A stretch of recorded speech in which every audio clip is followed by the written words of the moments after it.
You want to be aware of everyone who's around in the country, right? And so that's tracking. And it could come from prior relationships. It also could come from something you just heard from somewhere of, hey, this is a guy to take a look at. And we have various amounts of staff that are constantly digging through those things, looking for those alerts, looking for those identifiers, looking for what those measurability and those critical factors are, and just understanding, do they upgrade our roster? And if they do, that's probably someone we want to look to pursue. So those are a couple of guys on your staff in the recruiting office? Yes, sir. Yeah, so, John Garrett, Justin Krause, who's our director of offensive scouting and defensive scouting, respectively, Chuck Canner, Michael Zerby, Jeremy Smith, and then we've upgraded our student workforce too. We have 40 student interns who are around who are constantly diving through different metrics and data points for us just to constantly have the best information available.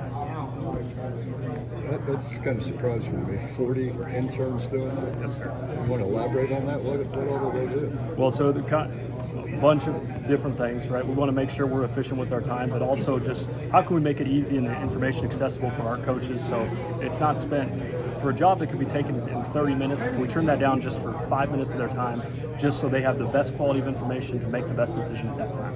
And so really, how can we improve those efficiencies?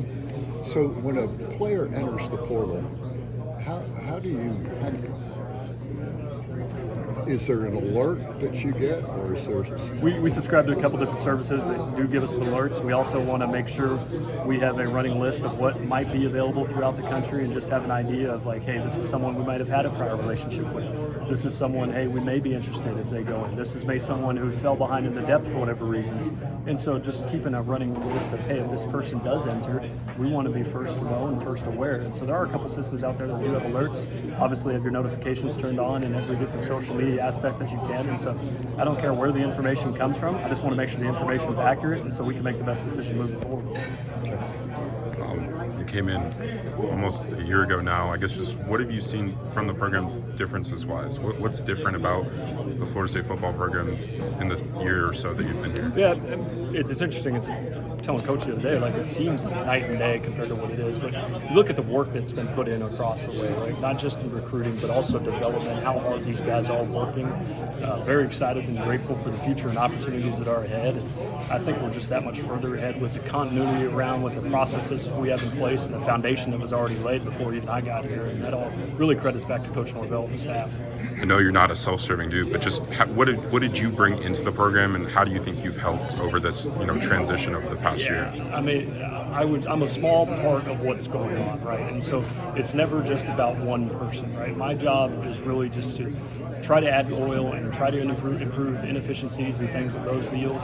And I work with great people around me every single day that help make my job become easy. And so without the staff that we have in place, none of this would be possible. So it's never just about one person. Everyone is replaceable. But at the same time, how can we improve all of those efficiency things, all of the communication, all of the areas, just to make sure we're all pulling in the same direction? Because that's when you really have it going, is when everyone's working for the same goal. And that's what we have here. For sure. You came in last season. Obviously, the football team was coming off a 5-7 year. They go 10-3 this year. What are the major differences that you've seen as far as interest from prospects on the recruiting trail? Yeah, anytime you're winning, obviously that does matter, and attention being spoken about in the media and everything of that nature. But I think everyone knows it's not just lip service that we said. Like last year at this time, we were saying, hey, this is exactly what's going to happen. We're going to do this. This thing's built the right way. Just wait what happens. And oh yeah, that sounds good. Perception out there of what's actually happening. Now there's proof of concept. Now it's like, okay, we do develop here. Okay, we do push the program forward. We do all these things. And now people can look at like, okay, the results speak for themselves. Like, I do need to take a look at that. Does recruiting become easier when you win? Is it easier to land a higher caliber prospect? It's easier in the initial conversation. It's all part of it. But I think everything that we have going, just with our staff continuity, with the facility upgrades that the administration's out allow us to do, the continuity that we do have on our staff, but also the win-loss record and just playing in those meaningful games, right? You look around, you see game day atmosphere. I mean, show me a better one. Like for that game that we played, the last game of the year, show me a better atmosphere. And so when you have individuals here for that, when Doak is packed, when the war chant's going, all of that matters. I mean, speaking on that, not just the last game, but the against Florida, storming the field. The fans got to storm the field. How big was that for recruit to see? Have they say anything about that at all? Yeah, I mean, anytime the game day atmosphere is like that, people are going to talk about it because that atmosphere was second to none in my opinion. That was the best one I've been a part of. But I think those experiences allow, when you have that success, right, and when you're going through that process, and just to see it firsthand, like this is what this can be every single Saturday, every single game day in Doak. There's no excuse it shouldn't be, right? So that's somewhere I can see myself playing because that is big time football. That is what I dreamt of. That is why I grew up a Noel fan. All of those reasons, and so you look at that, they can see themselves. You evoke some of that emotion. I was a part of that. The roster composition, obviously, it seems like the talent level year to year has just gotten better and better as Coach Norvell's been here. How would you evaluate where you guys are at now and kind of where you want to continue to go? Yeah, constant state of improvement. You look at that, right? Just 1% better every single day. And you look at what our roster is, right? It's still not a final product. There's still a lot in front of us. There's still a lot of work that has to be put in, right? And where we have almost 40 practices before we're going to play our first game, 15 coming up in spring. We have all the summer work, and so it's not a finished product or anywhere close to that. And so you're always looking for ways to improve and constantly get better, but at the end of the day, it still comes back to work, right? You still have to put the work in to be successful. For you personally, just a personal question, I guess, just what is it like? What is your day-to-day operation like within this program? Yeah, day-to-day is fun. It's never the same thing twice, and there's always, I kind of try to do control burns, right? And so try to eliminate where big fires might present themselves and really try to just have a good feel for everything that's going on and making sure we're being as most efficient, we're communicating the best way, and we're operating at the highest level, but at the same time staying on the cutting edge and setting the standard for the rest of the country. Do you feel like the depth for the team is catching up to the top teams in the country now? Yeah, I think you look around at our depth, I think we've made quality strides in a lot of areas in that way. But you look at the defensive line room, the offensive line room, the wide receivers, the running backs, the quarterback room. You look all around, the defensive back, the linebackers, like there are depth areas now to where you feel really good about some position groups of, hey, if we do, the injury bug does bite here, like we'll be okay. I'm not losing sleep necessarily off of one position group. So I feel good about the depth, but you can always get better, we can always be better. And obviously it's a major improvement, like even over last year, where at the end of the year it looked a little better, but it took time to build that up over the season. Yeah, and it's never a finished product, and especially, it's not like the NFL where you can put a guy under contract for 4 to 5 years and here you go, right?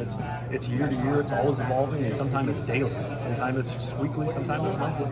And so you take all of those things, how can we create the best roster for today and right for next year, and always trying to constantly improve that.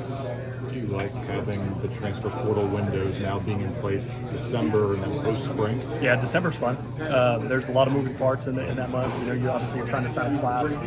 You're trying to finish up season, try to get into bowl prep. You're going around all the country trying to get in those homes of those different transfer portals. So it's a lot, but I do like having the unified window because that is the time that they're in there, and so it kind of clears some things up for them. Obviously, we're going to stay aggressive in all areas that we can. Do you have, say, a position in mind when you go into the next window after the spring? Or is it, hey, that guy's really, really good, how does he fit? Both. The non-answer, it's both, right? How can you improve your roster, but at the same time, are there some areas of need that you do need to address? What is the best available there?